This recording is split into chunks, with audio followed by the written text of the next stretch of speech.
Hi guys, I will take over here. So my name is Sören Martius. I'm one of the co-founders of Terramate. With Terramate, we're building an infrastructure as code management platform. That's not the topic of today, though. Today's topic is keeping it dry with Terraform. And I'll talk a little bit about the problem, maybe 20 minutes, give you a 10 minutes demo. And then I will be here to answer any questions. In any case, if you want to get in touch after this video, feel free to reach out to me on LinkedIn or on Twitter or also in the platform engineering Slack. I'm usually always around. So today's topic, keeping it dry with Terraform. I'd like to elaborate a little bit on the problem, why dry actually matters, and in what cases, in what cases we actually talk about this, in what context we talk about this. Get into the slides here. So first of all, and I kept talking about this in the past, monolithic Terraform projects don't scale. And that's mainly because if we were to manage infrastructure with Terraform CLI, the more resources we add to our single state. So again, Terraform consists of a configuration language, HCL, HashiCorp configuration language that is used to basically declare and configure infrastructure resources in a declarative way, and as well as state. And the state basically contains a representation of all my deployed infrastructure according to the last run. So the more resources I add to my state management, the more longer the CI/CD runtimes occurs in a non-linear way. So what does that mean? Typically, if I was to manage just a few resources, it doesn't really matter so much. But once my code base grows significantly, it can result in a few problems. And yeah, as said, the issue here really is monolithic state files. Yeah, there's various solutions on how to split this up. But if we don't split this up, and most of the people that get started with Terraform, or now even OpenTofu, right? Terraform's open source fork. What is the impact that we can see here? So I mentioned already long execution runtimes. Basically, that means whenever you invoke Terraform locally or in CI/CD, blocking CI/CD runtimes, that's typically because you can only have one runtime, one execution runtime at a time. Yeah, they are blocking. So that means whenever I open a pull request and I add some changes to my Terraform code base, I need to wait for this specific pull request, this specific pipeline run to finish. Also two large blast radius, which basically means the bigger my state is, if I'm to break something, typically it breaks my whole environment, right? And I can accidentally introduce changes that are destructive, such as production databases down or whatnot. Is I think more typical and historical scenario.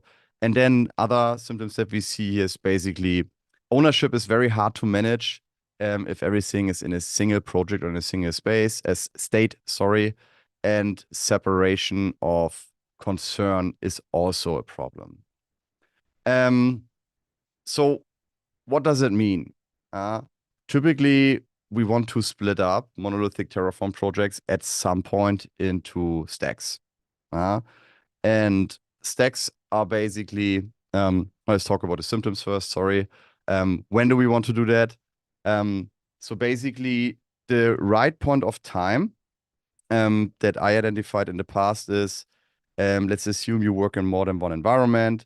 Typically, it's something when you consider things such as Terraform workspaces or alternatives such as Terragrant, for example, or Terramate, one of the solutions that we are working on.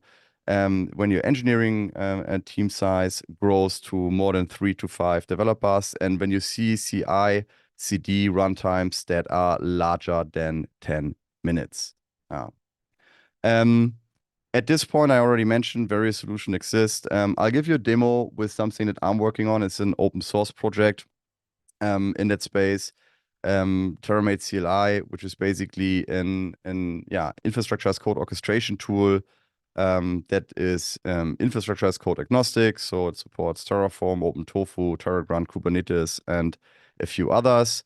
Check out the repository if you haven't, but it's basically one of the solutions that you can use to manage multiple Terraform projects at the same time, multiple Terraform states at the same time.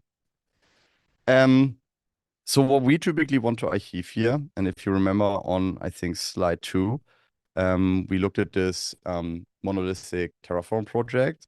Typically, we want to split this up into multiple states. And that's also where the problem and the topic of this talk, how to keep those dry, occurs. So let's assume you work in an environment where you manage a VPC, a database, and a Kubernetes cluster within the same environment. Now, every time you introduce a change to the database or to the Kubernetes cluster, basically the whole environment needs to be executed, right? The idea is that we split this up into logical, smaller, and isolated units that we call stacks. And I think, again, various solutions out there exist. You can also do this manually with a little bit of overhead. But typically what you want to do is isolate those components. This is an example, of course, but isolate those components in isolated units. So now what does it mean? If I'm to do this, I can basically introduce a change to the network, and only the network would be considered and executed in my CI/CD pipelines or my runtime execution, right? I can now also introduce changes to both parts of my infrastructure in parallel, right? So CI/CD pipelines are not necessarily blocking anymore. Again, here, I think the devil lies a little bit in the details, and kind of depends on how you structure your environments. And again, typically, what we see is if you're early on in your Terraform journey, you start by managing everything in a single state file or in a single project, whereas later, once you run into the symptoms that we mentioned earlier on, you typically look for a solution on how to split this up. So now what is a stack? I already mentioned a stack always contains state, but basically 3 different components to think about. A stack, in a sense of infrastructure as code, always contains a bunch of infrastructure code, which could be, of course, Terraform, OpenTofu, Pulumi, you name it, whatever you manage, whatever technology of choice you use in your organization. Sometimes you may use a heterogeneous set of technologies, as well as the state of the managed infrastructure, which is basically the state, which is sometimes persisted locally and most likely and hopefully often persisted in a remote backend. So Terraform has this concept of remote backend, whereas multiple backends exist. Terraform Cloud is one solution. S3 buckets are one solution. GCS buckets on Google Cloud are one solution, etc. As well as configuration. And configuration basically means, how do I configure the infrastructure code that is within a stack? So why stacks, and why do you want to use them? Basically, to reduce execution time, to isolate code that changes frequently. I mentioned that already. To lower the blast radius whenever executing larger environments, clearer ownership, and clear separation of concerns. And now the point is that one of the obstacles that occur when you manage multiple Terraform projects or multiple Terraform stacks at once, you typically run into code duplication, right? So what you typically want to do is you want to generate boilerplate code within those stacks to keep them dry. Do not repeat yourself, right? So that basically means we lower the amount of manually managed code and automate this away to an extent that you don't really need to touch this anymore. I'll give you a quick demo now on how this works, how we think about it, and then we keep some more time for the actual Q&A. So let me switch my screen here. 1 second. All right. So I hope by now you can see my editor. You should. So basically, what I have here is just a Terraform project that contains of a bunch of configuration files that I will explain in a second, right? And I use this Terraform project here, managed with Terramate. I mentioned that already. Terramate is an open source that is partially maintained by me or by us, by the company that I work for. And again, Terramate is an open source orchestrator and also code generator for various ISC technologies. So what you can see here is that if we look at the sidebar of my IDE, basically several files exist already.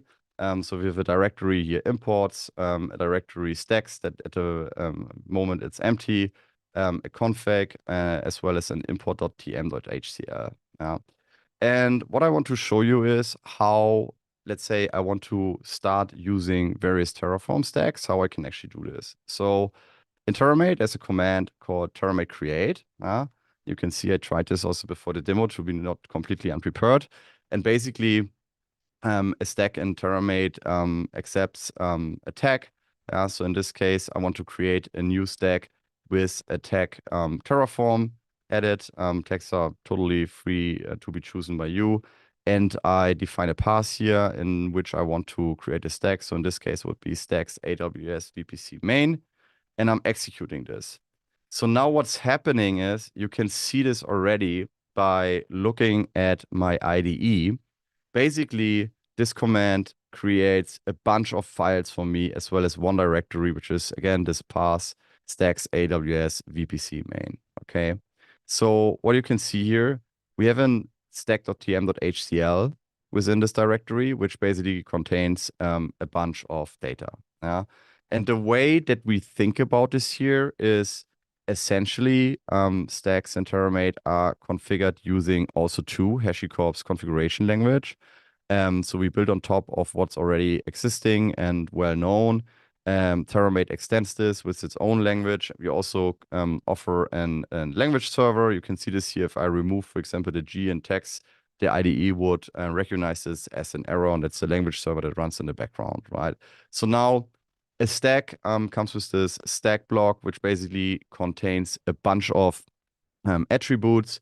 We have a name here, we have a description, the tag that I just passed to it as an argument, as well as an ID, right? The ID is basically an unique ID that will be created for us automatically and should be unique within your Terraform project, right? So now, how do we keep the stack dry, right? So in Terraform, every time you want to work in a functional Terraform environment, you need to configure a bunch of resources that are required in order to execute Terraform, which is most likely a Terraform configuration, which we can see here. So in this specific example, we configure Terraform to be version 1.6.6, as well as the AWS provider that we use here, which gets configured with a specific region. Yeah. And also, two, we configure a backend, which in this case would be an S3 backend, right? And as you can see, these files were created automatically for you. Yeah? And one important key takeaway here is basically each state in Terraform should have a unique key within a bucket that you manage, right? And what you can see here is that basically the key that is assigned to this specific state file is the unique ID of our stack, right? So it basically matches what we have here already. So now how does it work, right? Usually, if I am to split up my Terraform into different states, I would need to manage those files by hand, right? So now what I can do with Terramate is, and you see this import directory here already, basically it comes with two different files, a backend configuration, as well as a Terraform configuration, which we always suffix with .tm.hcl. So those are just Terramate code generation files. And if I look in here, you can basically see what happens. So I basically say, hey, this is a generate HCL statement and generate a file that is called backend.tf in every stack that basically contains a tag Terraform.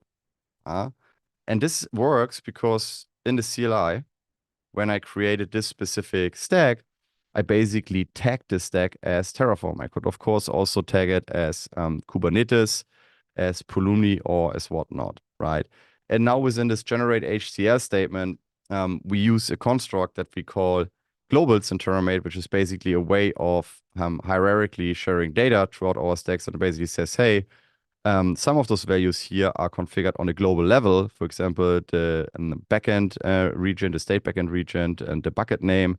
But then it uses the Terramate stack metadata to query the stack ID, which is then used in this code generation, right? And now that you're wondering where all those data is coming from, basically I have a configuration file here where I say, okay, the Terraform version is configured, the state backend is configured. Actually, bring this in line here. And I can now easily update this by saying, for example, okay, instead of using Terraform 1.6.6, I want to use 1.7.0. And now if I was to run a command that is called Terramate generate, it would basically regenerate those files for me. And this is how I can keep stacks dry. Yeah. So now the interesting thing here is, let's assume I was to add a Terraform resource here. I can just add a Terraform file, and I add a VPC here.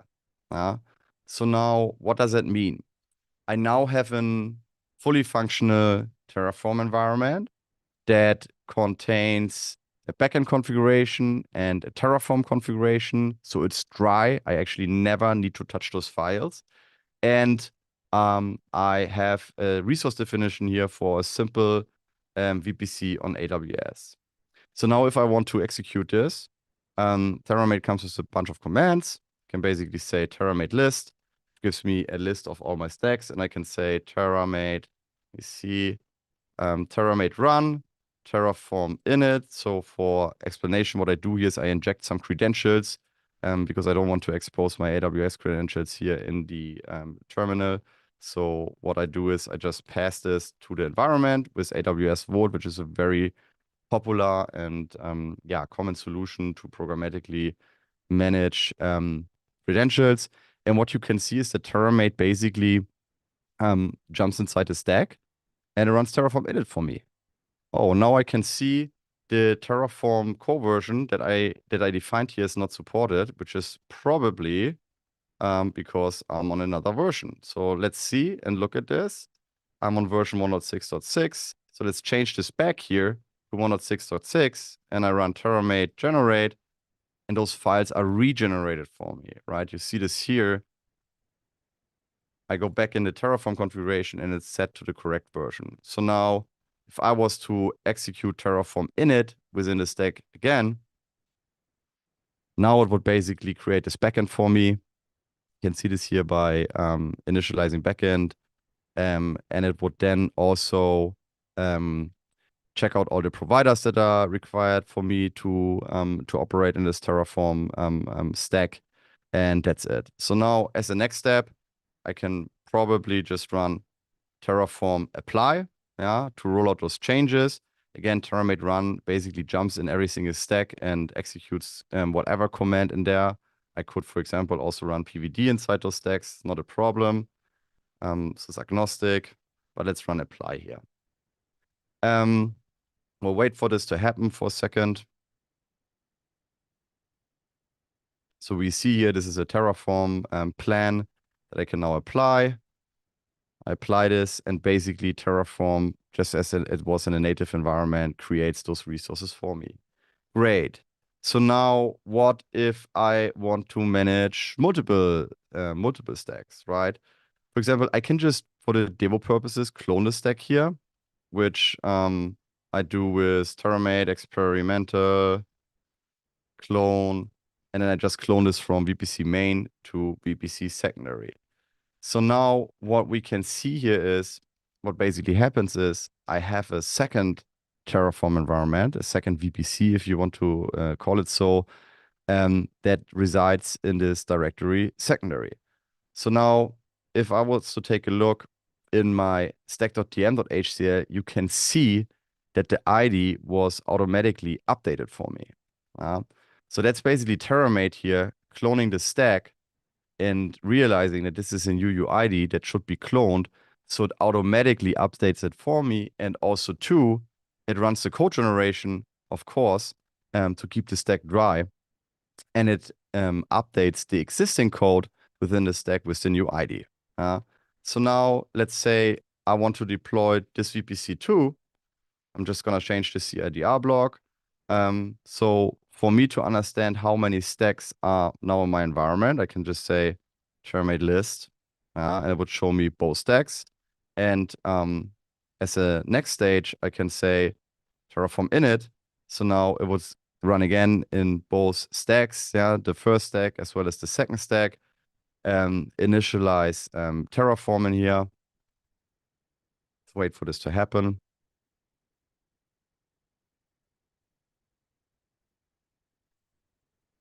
And next, I basically roll this out by running Terraform apply.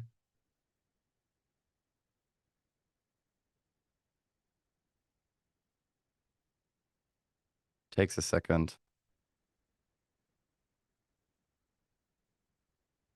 You can see that because we already deployed the first stack, there's no changes. Now it jumps into the second stack. You can see this here by looking at the output. It goes into secondary. It runs the plan in here. And I roll this out too.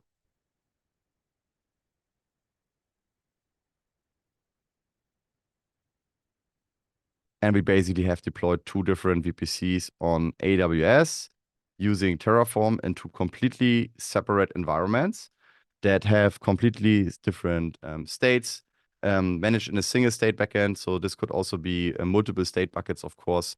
For the demo purposes, we keep this simple here.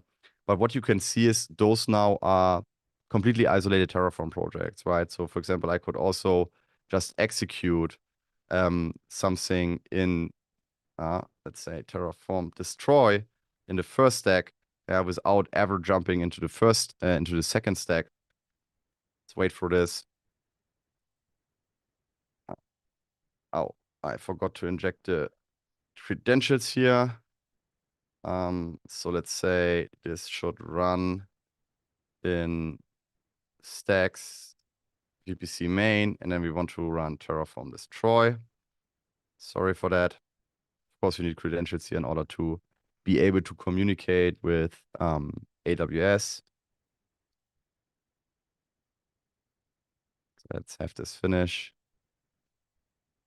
And now I basically destroy whatever infrastructure is deployed in stack main without even touching the secondary VPC. The point here is that basically using such a concept, you can generate whatever code in here to keep this dry. You can also deploy native Terraform or generate Terraform in here or manage any other infrastructure as code tool in here. And also, too, what's quite interesting is, let's say I have two different stacks, but now I only want to upgrade the Terraform version within one stack. So now we've seen that basically on the root of our project, we configure the Terraform version. And I already said limitation of blast radius is one thing that we want to look into. So why not just adding another configuration file in the secondary stack and updating this to 1.7.0. So now if I run Terramate generate, there we go.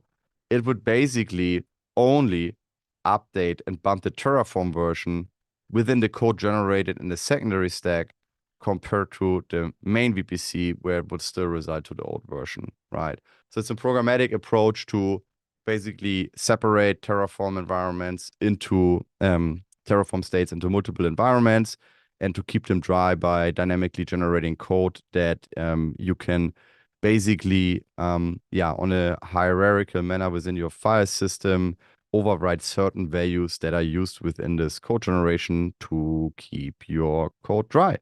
That's it as of the demo. I think we're pretty spot on, 2 minutes, 7:28. So I will stop the screen sharing here and give it back to you, Maria. Amazing.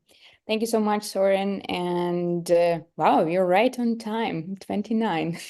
How did you do that? Did you pre-record it right away? But I saw some questions in the chat, and people are asking whether the recording will be available. Yes, the recording will be available tomorrow. We'll share with everyone who registered, as well as slides. Even though Sören spent more time demoing things. So that's something I don't know how I will share with you. You can check the replay on YouTube. But let's start with questions. So the first question is, how are you related to Terraform? I can answer that. No, I'm not related to Terraform. Terraform. Oh, okay. Yeah. Did the change on the Terraform official repo license reach Terramate? Can we have any issues by using it? Yeah, that's a good question. So it does not, because the way that Terramate works is basically we don't wrap or Terraform here. It's just a tool that orchestrates Terraform commands. So we don't really look into competing with HashiCorp here at all. It's just a productivity tool. And as long as you don't compete on a commercial side with HashiCorp by using their own products, there's no license violation, especially not for end users. So if you use whatever Terraform tooling as an end user, without building, let's say, a competitor to HashiCorp, Terraform Cloud or so, you're totally fine. Yeah. Terramate itself does not use anything from Terraform that includes license changes, so we're good. Nice. How do you handle stacks in for different environments like dev, QA, and prod? Yeah. There's basically two different approaches that you can use. A would be using Terraform workspaces, which is also possible with stacks, which is kind of the so there's two different types of Terraform workspace, Terraform Cloud workspaces and Terraform workspaces, but they can be used for providing different input variables for the same code base, so different configurations for the same code base.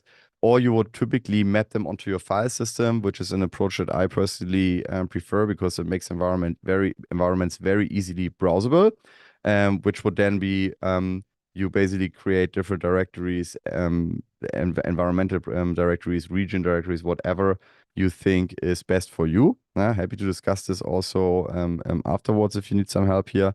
But typically create 4 environments, or 3 environments, dev, prod, staging for QA, and deploy individual stacks in there. Stacks can be cloned, compared, etc. So it should be relatively easy to promote changes from one environment to another. Yeah. Nice. As you were speaking, we got so many more questions. Is it possible to share output between stacks? Yes, you can use output data as input data in another stack. So there's basically, and that's more Terraform specific, but there's 2 concepts, or basically in Terramate, there's 3 concepts on how to do this. A, by just using input data, aka globals. If you want to use output data as input data into another stacks, you typically do this with data sources or remote state lookups that you can also automatically generate with Terramate.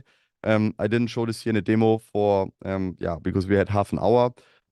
So that would be another thing to demo, of course, which I'm more than happy to show in a follow-up presentation. However, you can also nest stacks. For example, you can have one stack that is included in another stack, and then the parental stack would always execute first before the child stacks or child stacks execute. So you always have a guarantee that the outputs that you actually want to use exist. And hope that answers the question.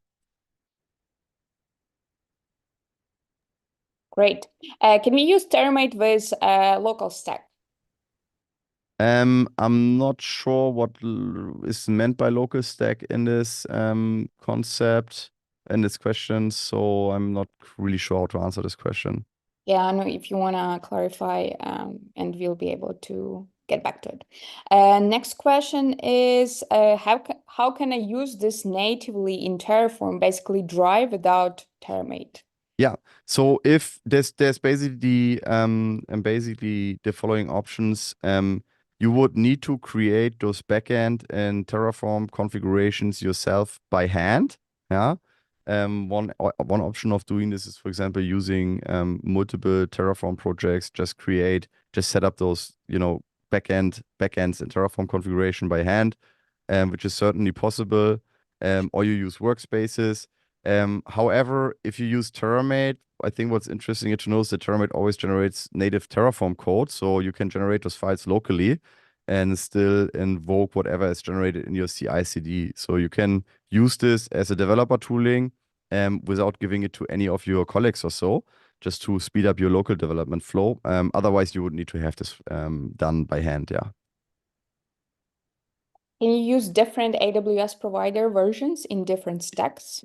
Yeah, so what I've demoed here, I believe, is that providers can be configured dynamically using globals.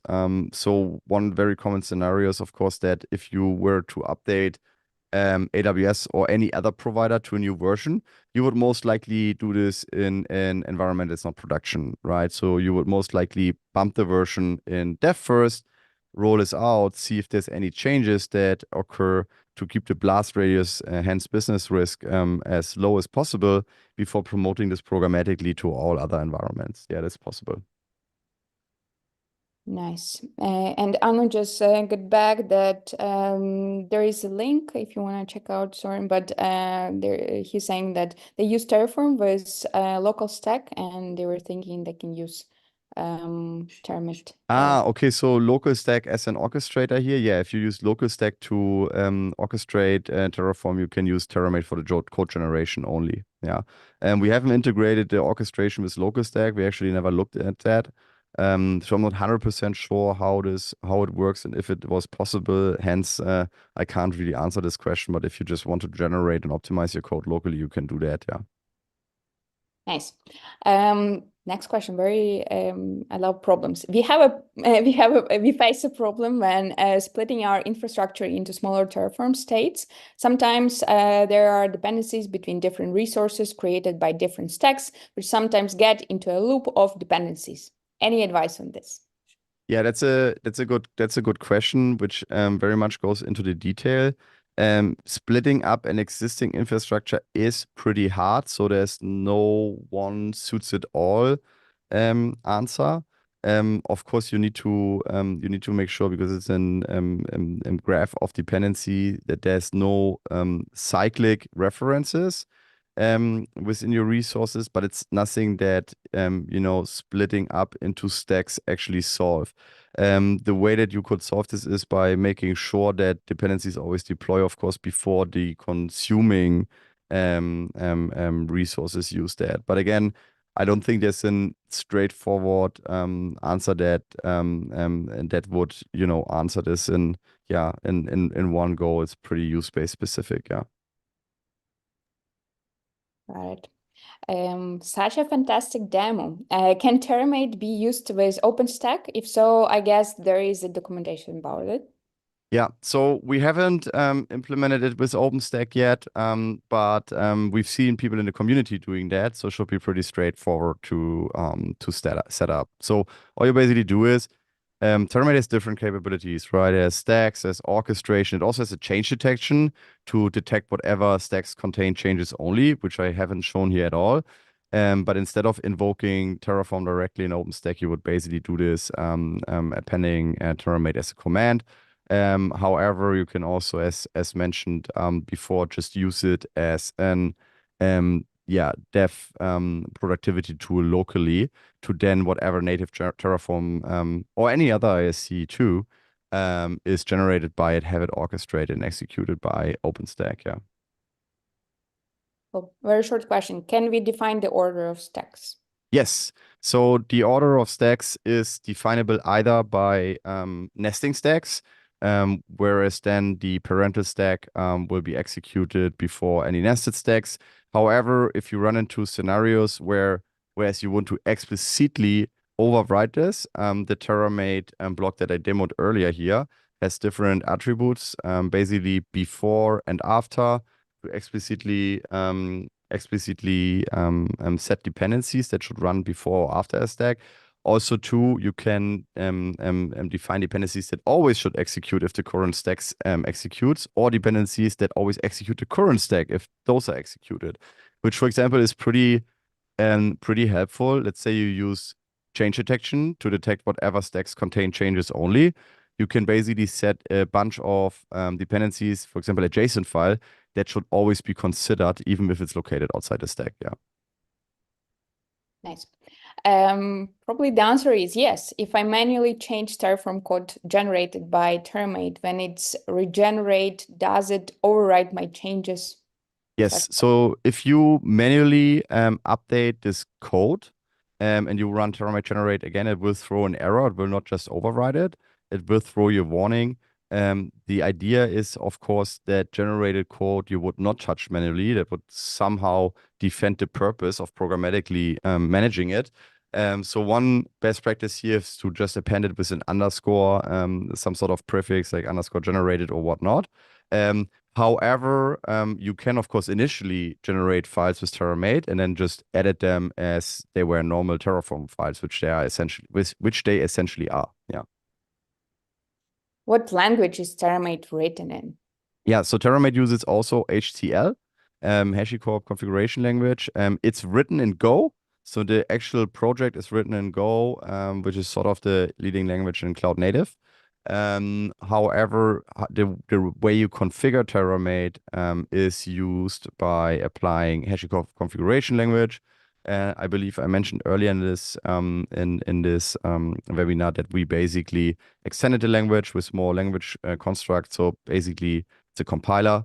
If you want to nail it, and it comes with a language server as well that integrates those language blocks within your IDE for you to understand if what you do is sane. Nice. Can it be used in Azure DevOps pipelines? Yeah, absolutely. Yeah. So in Azure DevOps pipeline and any other CI/CD, you can execute it as well. So far, I think on GitHub Actions we have in public GitHub Actions that can be used. However, you're totally free to install Terramate in your Azure DevOps pipeline and invoke it in there as well. Great. It would be really nice to see that Terramate can enforce security by design and help achieve in basic infrastructure compliance. Any further consideration? Yeah, so from my point of view, that's more sort of a solved problem in the space. There are multiple really good projects that exist that solve this for you. For example, TFZAC or Checkov would be two projects that run policy security vulnerability threat detection policies against your Terraform code or state. So the way that this would work here is typically you invoke those commands in stacks with Terramate as an orchestrator. Nice. Any advice of starting using Terramate for existing monostate infrastructure? Yeah, so for existing monostate infrastructure, typically, so there's basically two things that we offer. There's easy integration to existing Terraform as well as also TerraGrunt projects. If you were to add change detection to TerraGrunt, if you have a large monostate project, Terramate will not automatically split this up for you as of today. It's something that we proactively look at how to solve. However, it's a pretty complex challenge due to all the dependencies, inter-resource dependencies, etc., that we haven't solved yet. So it's something that we look at. Typically, or what I see is that at some point, infrastructure teams just start splitting up either the existing infrastructure by making sure they move it into stacks and then move state backward and forward, which is a risky operation, so to say. But even if we were to simplify that, it's still risky and it still needs a lot of manual involvement and reviews. Or you basically leave the past in the past and create whatever is new following a new paradigm. Yeah. Nice. Well, really love the engagement after this session. Let's give it a second if somebody tries to type in the last answer. Guys, if you're still not a part of the Platform Engineering Slack channel, join in and don't miss out on the opportunity to connect with platform practitioners, everything, building a platform, and share your journeys. Also, we host these webinars every week, so anyone can become a speaker. You just need to submit your topic. There is like on the events side of this link that I shared, platformengineering.org. Then you'll be able to submit your topic. Awesome. Cool. Yeah, maybe from my end, if you want to be in touch, feel free to reach out to me on LinkedIn. So it's Sören Martius. You'll see this in the speaker details or on Twitter or on the platform engineering Slack. More than happy to discuss follow-up details if you have any questions. Thank you so much for coming. Exactly. Thank you so much, Sören, for leading it. And we should book you for the fourth one towards Oh that yeah, year. let's do it. Thank you so much. Have a good one. Cool. Have a nice